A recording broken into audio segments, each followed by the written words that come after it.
Hey there, friends. It's the 26th of June here on a Friday, 2019. 28th of June. What did I say? 28th of June, not 26th of June. And it looks like I brainwashed myself last night.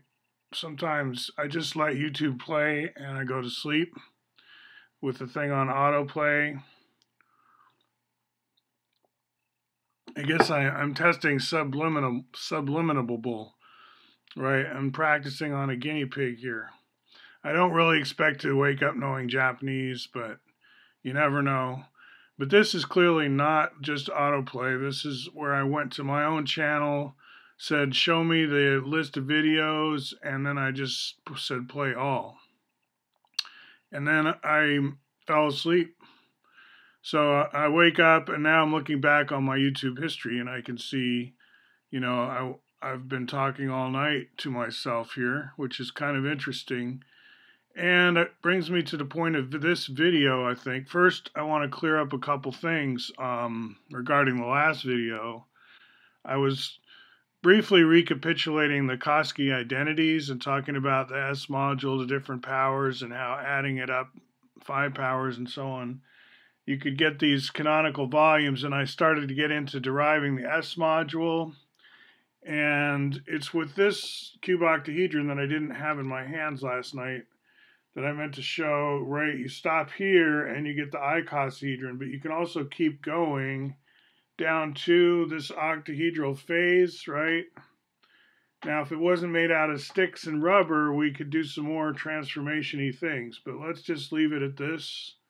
And this octahedron of volume 4 is the one that we put the icosahedron then inside of this. So it's another icosahedron, a smaller one.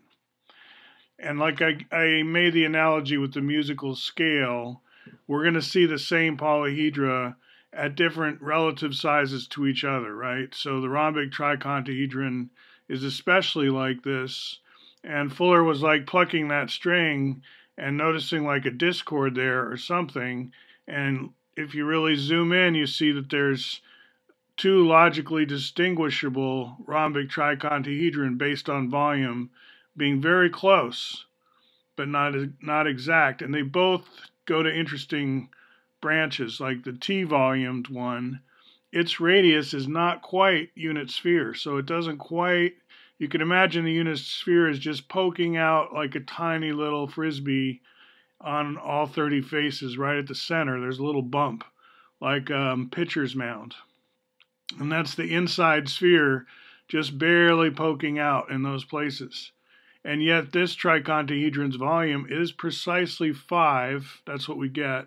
And then we can blow that up by a rational to 7.5. We can blow it up by 3/2 volume-wise and find its vertices aligning up with those of our rhombic dodecahedron of volume 6. So that's on the T side. On the E side, if you just phi up the E module's tetrahedron, you get the much bigger one that in turn embeds both the dodecahedron, the pentagonal dodecahedron, and the icosahedron of the jitterbug. In other words, they have a bed that they're in together, right? You could say it that way. There's different sort of metaphors that apply. It's the shape and its dual added together give you something with the rhombic face. That's true in the case of the cube and octahedron also. You add those together, duals of each other, and so on. So I'm going to make my final point, having brainwashed myself, auto-brainwashed last night. My point is, remember this is science fiction, American literature, and at the core of your plot now is a plot element. Maybe it was a tesseract before, but now you've got this kind of rabbit hole that Fuller went down for real, of the unit volume tetrahedron. That's a very good place to get traction. And then what would a civilization be like, either coming out of that rabbit hole to ours or continuing further down a la Bucky? Both good questions, right? So mix in some like Octavia Butler and Ursula Le Guin kind of vibe. And this is my underground comics that I'm talking to, right? Like, if you're going to go down this Asylum City road, think about what it would be like to be Bucky and be sort of totally tuned into a private math.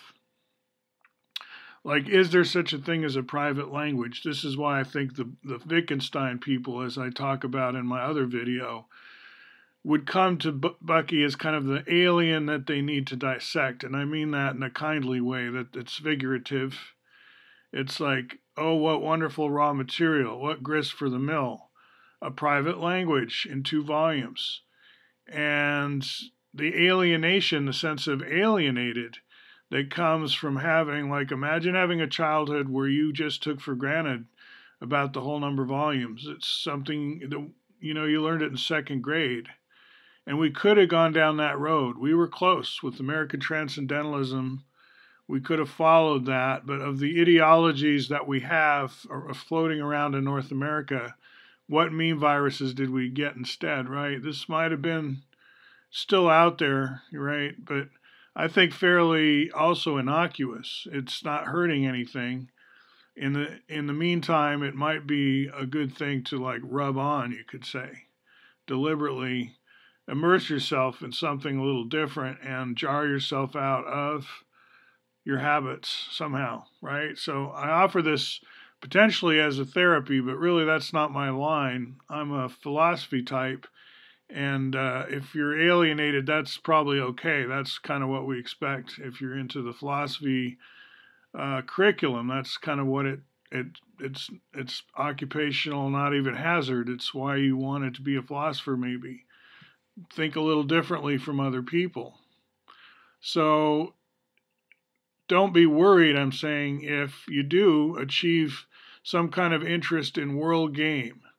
Like, all of a sudden, because you're more alienated, you're looking at the Earth like you're coming from another civilization, like from Mars, and you're seeing this opportunity to, like, terraform and colonize in a way that's good design, or people are much happier. Like, all of a sudden you feel you've got this, like, hey, why don't we cheer up this place? Because you're now coming from having eaten this pill of a little bit of a different geometry. Like, I'm not going to claim it changes your physical DNA, but it worms its way into your mental DNA, let's just say, as a plot element, as a science fiction element. So we want an underground comic where enough people are enough thinking different that they can actually build something like Asylum City that we've been talking about.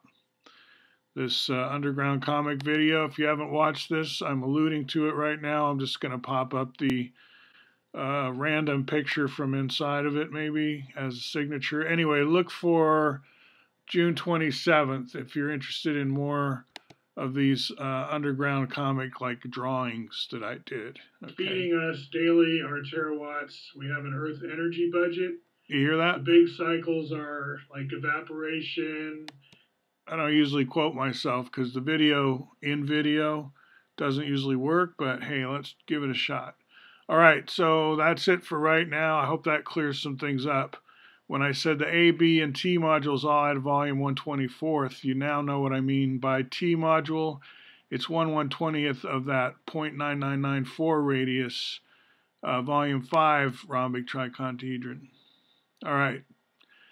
And the octahedron, by the way, is the volume 4. We can still get it in the jitterbug. That's the other thing I wanted to show you. That we can go all the way down to 4.